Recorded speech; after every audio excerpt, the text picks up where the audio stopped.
ഇനി മലയന്തട്ടാനെ പോലെ കുംഭഭരണിക്ക് മാത്രമല്ല, മറ്റ് പല ദിവസങ്ങളിലും ഇവർക്ക് പല അവകാശങ്ങളും ഉത്തരവാദിത്തങ്ങളുമുണ്ട്. അതായത് പക്ഷെ ദേവസ്വം ബോർഡൊക്കെ വന്നതിന് ശേഷം ലേലം കൊടുക്കലായി, അതിൽ തന്നെ ലേലത്തുകയുടെ പകുതിയാണ് ഇപ്പൊ കൊടുക്കുന്നത് എന്നൊക്കെ ആക്ഷേപങ്ങളുണ്ട്. എന്തായാലും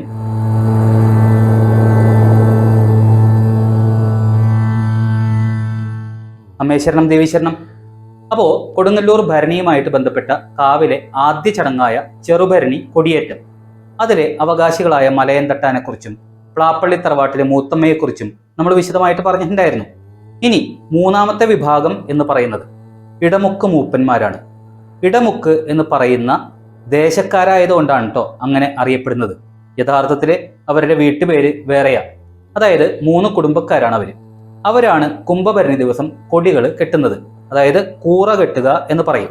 കൂറ കെട്ടുന്ന പറഞ്ഞാല് നമ്മള് ഇപ്പൊ കൊടുങ്ങല്ലൂർ ക്ഷേത്രം ഈ ഉണ്ടായെന്ന മുതൽ നമ്മ തമ്പുരാന്റെ അവകാശികളാണ്. ഈ അവകാശികൾ എന്ന് പറഞ്ഞു കഴിഞ്ഞാല് നമ്മ അന്ന് ആദ്യം ഒരു 24 കുടുംബങ്ങൾ ഉണ്ടായിരുന്നു. 24 കുടുംബങ്ങൾ എന്ന് പറഞ്ഞാൽ ഇപ്പൊ ഈ അവകാശികൾ എന്ന് പറഞ്ഞാൽ ഓരോരുത്തരോ കുടുംബത്തില് ഈ ആമ്പിള്ള ഒരു കാരണന്മാര് മരണപ്പെട്ടാരത്തെ അവകാശികളില്ല. ഇപ്പൊ ആകെ 14 വീട്ടുകാരാണ് ഉള്ളത്. ഈ 14 വീട്ടുകാരിൽ 3 തറവാടാണുള്ളത്. 3 തറവാട്, ഒന്ന് ചൂനെഴുത്ത് കണ്ടത്തിലും തൈപ്പറമ്പ് എടപ്പള്ളി ഹൗസ്, പിന്നെ 3 തറവാട്ടുകാരാണ്. ഈ 3 തറവാട്ടുകാർ ഇന്ന് കൊടിക്കൂറ കെട്ടണത്. ഈ കെട്ടി ആദ്യം ഈ കിഴക്കേ നടയിലുള്ള ചെറിയ ആൽത്തറയിൽ, ഈ വടക്കേ നടയിലാണ് ആദ്യം കുടക്കൂറ 2 കെട്ടുന്നത്. അത് കഴിഞ്ഞിട്ട് കിഴക്കേ നട കോഴിക്കല്ല് മൂടിക്കഴിഞ്ഞാലാണ് ഈ തെക്കേ ഈ ആലുമെന്ന് കിഴക്കേ തെക്കേ വശത്തുള്ള ആലുമെന്ന് തുടങ്ങി പടിഞ്ഞാററ്റം വരെ ആണ് ഈ വേണാടൻ കൂടി കെട്ടണത്. അത് കോഴിക്കല്ല് മൂടിയതിന് ശേഷമാണ്. ഇനി മലയന്തട്ടാനെ പോലെ കുംഭഭരണിക്ക് മാത്രമല്ല, മറ്റ് പല ദിവസങ്ങളിലും ഇവർക്ക് പല അവകാശങ്ങളും ഉത്തരവാദിത്തങ്ങളുമുണ്ട്. അതായത് കാവ് തീണ്ടൽ സമയത്ത്, മീനഭരണി ദിവസം പുലർച്ചെ, പിന്നെ താലപ്പൊലിയോടനുബന്ധിച്ച് 2ാം താലപ്പൊലി ദിവസം, ഈ 3 ദിവസങ്ങളിൽ കോവിലകത്ത് നിന്ന്, അതായത് തമ്പുരാന്റെ ആസ്ഥാനം എന്ന് പറയുന്നത്, അവിടെ നിന്ന് വലിയ തമ്പുരാനെ പല്ലക്കിലേറ്റി കാവിലേക്ക് കൊണ്ടുവരേണ്ടതും തിരികെ കൊണ്ടുചെന്നാക്കേണ്ടതും ഇവരാണ്. പിന്നെ താലപ്പൊലി ആരംഭിക്കുന്നതിന് തലേ ദിവസം, അതായത് മകരസംക്രാന്തിക്ക് 1,1000 യോഗം വക നടത്തപ്പെടുന്ന 1001 കതിന വഴിപാട്, അതിലെ കരിമരുന്ന് പ്രയോഗം ഇവരാണ് ചെയ്യേണ്ടത്. മാത്രമല്ല സംക്രാന്തിപ്പടി ചെത്തൽ എന്ന് പറയുന്ന ഒരു ജോലി, അതായത് ക്ഷേത്ര പരിസരം കാടും പുല്ലും ഒക്കെ ഉണ്ടെങ്കിൽ അതൊക്കെ വെട്ടി വൃത്തിയാക്കുന്ന ജോലി, ഈ പ്രവൃത്തികൾ നടത്തുന്നത് കർക്കടക സംക്രാന്തിക്ക് മുൻപുള്ള ദിവസങ്ങളിലാണ്. അതുപോലെ ഇവരുടെ അവകാശങ്ങൾ എന്ന് പറയുന്നത് വലിയ തമ്പുരാൻ നൽകുന്ന പതിവ് പുസ്തകത്തിൽ വ്യവസ്ഥ ചെയ്തിട്ടുള്ള തുക, കൂടാതെ ക്ഷേത്രപാലകന് മുന്നിൽ ഉടയ്ക്കുന്ന നാളികേരം. അത് പക്ഷേ ദേവസ്വം ബോർഡൊക്കെ വന്നതിന് ശേഷം ലേലം കൊടുക്കലായി, അതിൽ തന്നെ ലേലത്തുകയുടെ പകുതിയാണ് ഇപ്പൊ കൊടുക്കുന്നത് എന്നൊക്കെ ആക്ഷേപങ്ങളുണ്ട്. എന്തായാലും ഇത്രയുമാണ് അവരുടെ യഥാർത്ഥ അവകാശങ്ങൾ എന്ന് പറയുന്നത്. ഇപ്പൊ മെയിനായിട്ട് നമുക്ക് പണി വരുന്നത് ഈ സംക്രാന്തി പടിയെത്തല്, ഇവിടെ അമ്പലത്തിൽ സംക്രാന്തി പടിയെത്തല്. അത് കഴിഞ്ഞാലാണ് താലപ്പൊലി. ആ പുല്ല് കാര്യങ്ങൾ അമ്പല കോമ്പൗണ്ടിലുള്ള കംപ്ലീറ്റ് പുല്ല് കാര്യങ്ങൾ ഇത് ചെത്തി മിനുക്കാണ് പണി. ഇപ്പൊ 2ാമത്തെ പണി എന്നാണ് താലപ്പൊലിയാണ്. താലപ്പൊലിക്ക് ഫസ്റ്റ് ഇവിടെ എന്ത് ചടങ്ങും വരണുണ്ടെങ്കിൽ ഇടമുക്ക് മൂപ്പന്മാര് വരണം. ഫസ്റ്റ് അമ്പലത്തിലെ ഈ കർക്കിടകത്തിലെ സംക്രാന്തി പടി ചെത്തിയിട്ട് വേണം ഇവർക്ക് മറ്റുള്ള ചടങ്ങുകൾ അമ്പലത്തിൽ നടക്കും.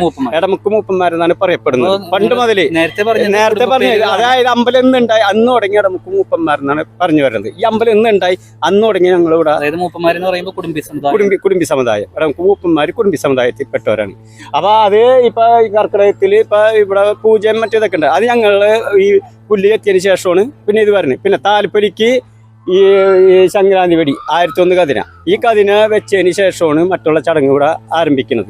ഇവിടെ എന്ത് ചടങ്ങ് നടത്തണേ 4 ദിവസത്തെ താലപ്പൊലി തുടങ്ങുന്നതിന് മുമ്പ് മകരം 1-ാം തീയതി തലേ ദിവസം സംക്രാന്തിക്ക് വൈകിട്ട് 1001 കതിന ആ യോക്കാരുടെ വകയാണ്. ഈ തമ്പുരാന്റെ പല്ലക്ക് എന്ന് പറഞ്ഞു കഴിഞ്ഞാല് അത് അതിക്ക് മുമ്പ് ഈ തമ്പുരാനെ ഇപ്പൊ 1, 2, 7 ഇപ്പൊ 1-ാം താലപ്പൊലി കഴിഞ്ഞ് 2-ാം താലപ്പൊലിക്ക് തമ്പുരാനെ ഇങ്ങോട്ട് അമ്പലത്തിൽ കൊണ്ടുവരണം. ആ 3 കതിന അവിടെ കൊണ്ട് പുറത്ത് പൊട്ടിച്ചതിന് ശേഷമാണ് തമ്പുരാൻ അവിടെ നിന്ന് പുറത്തോട്ട് അവിടെ നിന്ന് ഇങ്ങോട്ട് വരുന്നുള്ളൂ, പുറത്തുനിന്ന് ഇങ്ങോട്ട് വരുള്ളൂ.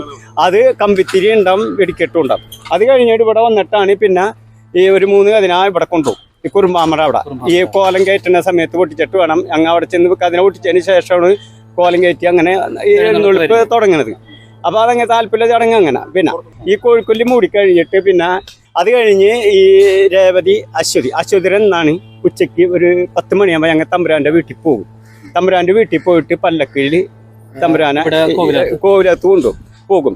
അവിടുന്ന് ഈ പല്ലക്കിൽ തമ്പുരാനെ ഇവിടെ കൊണ്ടുവരും.